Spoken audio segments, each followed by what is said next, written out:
Axis who has been causing so much trouble in game number 1, but instead they let it through. They let the Lunox through as well. Maybe the Xbox and the Grok, Xbox Lunox, and you let the Grok through. These are the considerations that you have to adapt on the go. But maybe Team Gosu, they have something else in mind because now they picked up the Marsha. I'm really liking this pick here, and wow, we're having really solid front line sustain for the side of Gosu. So we know that they're going to be playing a lot safer than we're seeing as compared to what we saw in game number 1.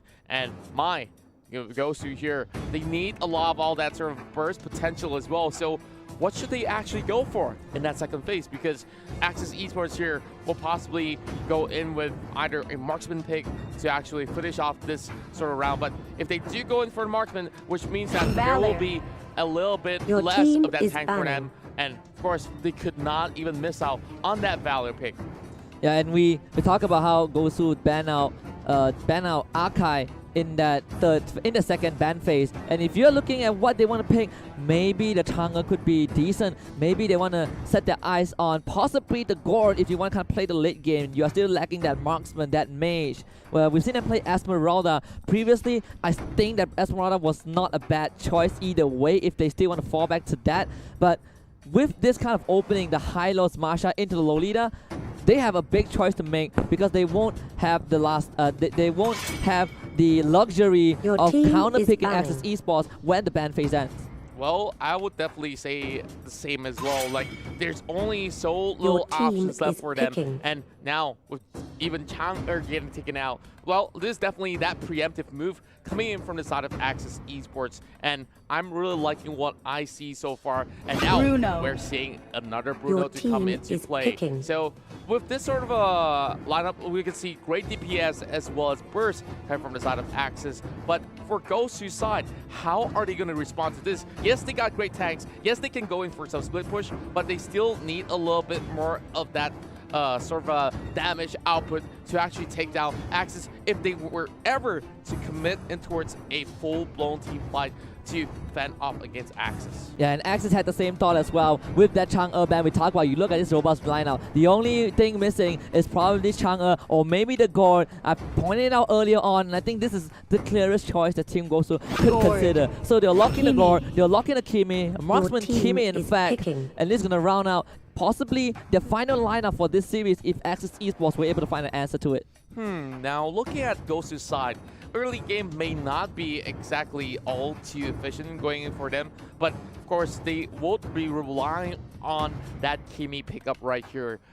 And for the side of Axis, one last pick to actually secure themselves either 3 points or even stalling things out into only securing 1 point. Of course, Axis having lasted here, still deciding, 15 seconds left, and wow, I'm already liking what I see with all these sort of picks going for Axis, and they could even go for another fight out, which they've already had their eyes set on towards that Thomas. So this is going to be pretty much that sort of consistency that they will have, and now we're already seeing both sides already finish up their draft. A lot of flicklers have been being picked up right here, and nope, there's not going to be any other difference other than the Revitalize that has been brought in for Paulo. So this is definitely going to be that sort of righteous pathway, followed by that Revitalize to go in with the amplified healing inside of its zone. Absolutely, and Gosu, interesting observation as well is that Paulo is not on the Lolita. He's gonna play the high-lows because Lolita doesn't feel like he was comfortable. So maybe Gosu made some adjustments. Right, you fought the Lolita. We'll give you the high-lows. Maybe this is where Team Gosu, like most of the teams out there, they needed time to warm up. Maybe this is the game that they can take it back. The Gordon and Kimi was kind of expected, and the Tamus as well. In response to Marsha, most of the time we've seen Marsha Tamus. But statistically, Marsha has a slightly higher win rate, at least throughout day 1. So we'll see if Axis Esports can turn it around with this Tamus pick. Well, I would also say that from the other side as well, Gosu is also trying to bump that one up as well in terms of statistics. But Well, I do like the fact that they actually swap out Paulo's Lolita and towards that Hylos pickup right there, because Hylos have so much more mobility as compared to Lolita. Once Lolita commits to any sort of fight at all, she could not even escape. And that was that sort of situation that Paulo was stuck at in game number 1. Now, having a little bit more leeway here, do you feel like Gosu stand a chance against Axis Esports? I definitely would like to believe so. You like the draft of Axis. I do like the draft of Gosu as well. Just like game 1, it looked robust, but what I'm concerned about, or what I still have doubts about, is probably the execution. But we'll see if Team Gosu can prove me wrong. Game number 2, it is best of 3 against Axis Esports. Axis Esports now already getting that 1 victory, so they need 1 more to tie things up. They've already lost 1 series against Burmese Gold, and at least that 3 points will definitely be a real huge joy factor for them to actually make a comeback. But Gosu here already proxying the wave, trying to actually chunk it down. Not really damaging the side of Lung though, as Scott is coming here for the support as well. Breezy getting stand down, forced to flicker away in this early phase as Jarno as well. Wow, that's definitely going to be causing them a little bit of a commotion as well, hitting towards the mid phase. Yeah, that is just underestimating the power of this Valier. The Soul's fireballs do slow you in AoE, and he gets 1 charge every time he lands it, and the accuracy from Scott has been on point. Just like his Franco hook, he's confident with those skill shots, directing them on top of Team Gosu. 2 flickers out. Breezy now does not have it. General does not have the flicker. It's going to be easy for Axis Esports to collapse on them if they want to. We're looking at Scott right here, slowly making sure that he zones away some of all these members. But oh, they found him! First blood. My flame. I got no words for that. You overstep, and Basic is ready, but seems like Gosu will lose Kenray in the bot lane. A bit overextension. They trade 1 for 1, but if you are Team Gosu, that opening that was given over to God, perfect.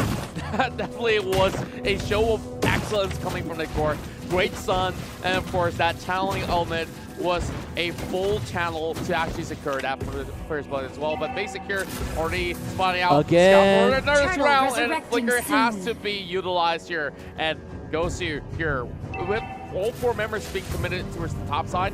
They might lose a little bit of that sort of EXP, but that doesn't matter. They've already got all that sort of pickup that they need, and they're well secured to take this first turtle down. And we talked about how Team Gosu seems to play a more conservative playstyle, and they are doing so. The ultimate was used, channeling Omen by Basic, so no core ultimate to work with for this next fight if it ever happens. And Axis Esports, they're gonna rotate all 5 members into that middle lane. Last is waiting in the wings. Team Gosu now, it's their turn to go on the offense. Wow, we're seeing members of Axis Esports still on level 3. But look at Gosu though. All of them have already got their ultimates and now grouping up already. And they could definitely go in for a little bit of that invade without actually risking all too much. But instead, they lock their eyes on bottom side. They want to pick up Lacid, and Lacid knows that he's being surrounded. But Lacid already gets a little bit of a helping hand coming from. Oh, they got the back. Glorious time with it. Brilliant starts to come out from Rain, trying to get away, but maybe not. Lacid, they laser him down. It's going to be Paulo to pick up that kill. And he goes to finally pick up that sort of slack to head in towards this second game here with stylish fashion. The North Americans here will take down yet another turret heading towards the bottom side. But look at the response hitting towards the top side though. There's still the Masha as well as Valley slowly trying to find themselves in towards the top side here. Of course, I do mistake myself. It's not really a Masha, it is the Bruno. When Axis Esports, they recognize the Team Gosu, they like to play this style. Game 1, conservative. Great game 2, they were teaming out most of the time. So one of the best ways is to split Team Gosu apart. But Team Gosu, they are not really phased right. They are willingly trading these objectives because they're getting more. Economic-wise, they're up 1.3k. And just to slightly mention, after the first 2 flicker that Team Gosu expanded, they immediately rotated Basic to punish Axis Esports over aggression. Scott was way too confident to walk forward, got picked off. Team Gosu right now, they can take this fight.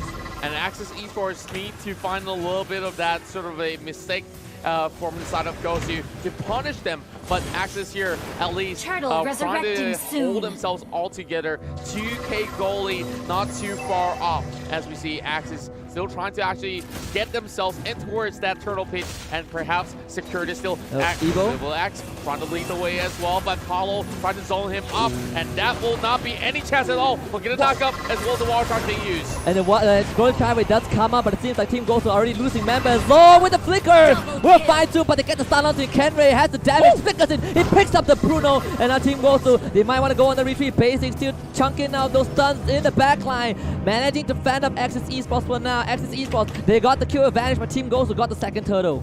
And wow, Axis Esports, they may not get too much of that sort of a turtle trade-off there, but look at the team fight. It was executed perfectly in a sense. Look at the position he's at. He picks off Breezy and immediately flickers for the next kill. Though he is getting chunked out by Kenray, there was enough backup time from Axis to still do a little bit more of that trade, but that's pretty much well and fine. And Axis Esports found that momentum, and they are currently tying things up against Gosu, only having very slight margin of lead. Yeah, and if you're Team Gosu right now, one of the best ways to punish Axis Esports is that aggression. We've seen time and time again. Last hit did the same mistake in Series 1. Just now he was long on the Bruno, but the wild charge will come in. Paulo not going down just yet. The damage is dead. The Numinum Blast actually stuns. They found a target. They can switch their attention onto Scott, and Scott is out. The stun will stop right in his tracks. The Guardian Barrier not able to block out Paulo, but Breezy definitely another stun from Basin, keeping in place. But Long will find one, as well as the Grub. 2 kills over to Axis Esports.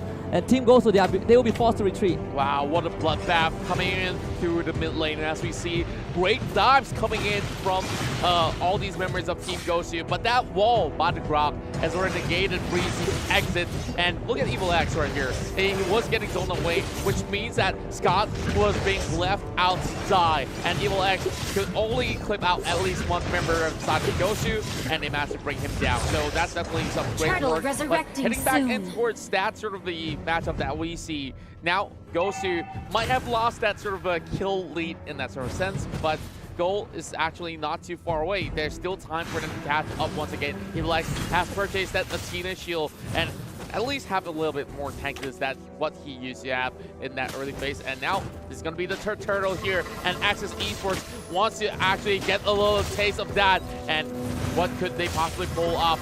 Turtle already dropping low, and they're committed to the fight. Lone coming in from the back, trying to go for the flank, and he will find one immediately. He does flicker, misses that. General will survive, and here comes the glorious pathway from Paulo, the maximum blast onto Long, and Long has to now back up because of basic. Evo still chasing with that power of nature, not able to find any kill. Actually, a clean disengage from Team Gosu though. They do walk away with the turtle, I believe. Axis Esports will try to push out the tower, but again, another great start on the Scott.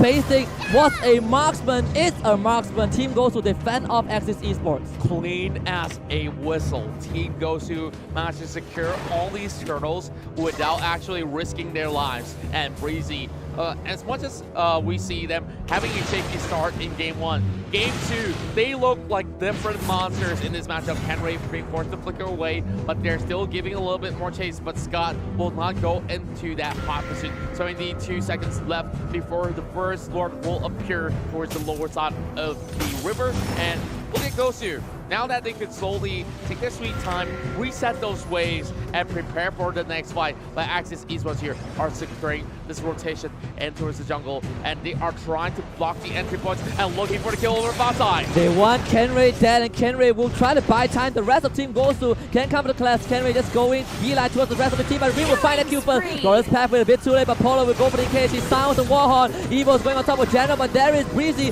in the back line. The front line is actually split for Team Gosu, and this is perfect for Team Axis. They want to collapse back in. The Omen, the Channeling Omen is there for basic, but the damage was not enough. And now the Guardian's Barrier will find the goal. Evil X will make sure Team Gosu goes down, and Axis Esports find 3.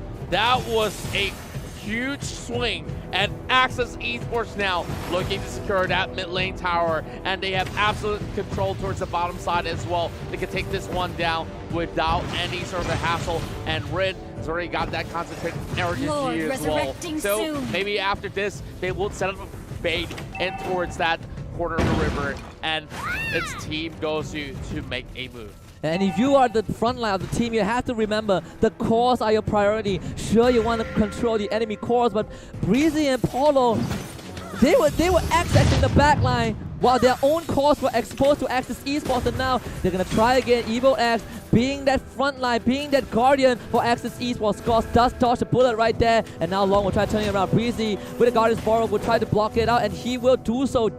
So the Lord will be disengaged by Axis Esports. Team Gosu still managing to fend off that attempt.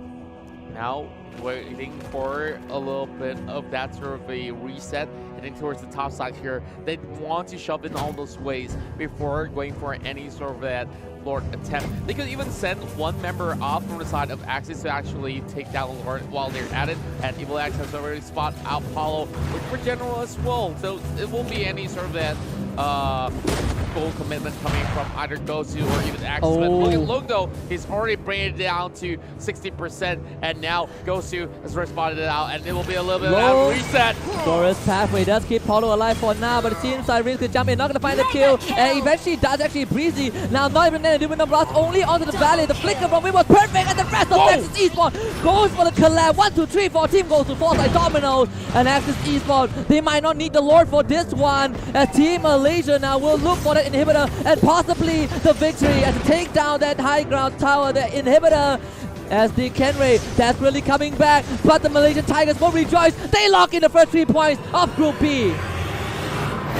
Axis Esports came back swinging, and as much as they may have lost their first series against Burmese Gold, they are on fury form for this series against Team Gosu. Now we're seeing a 2-0 victory, which means they will secure 3 points and tying things up with all these members of Burmese Gold. But then again, if we count the head-to-head, it is still not really in that favor of Axis Esports in that sense. So yeah, Burmese Gold with a convincing 2-0 against Axis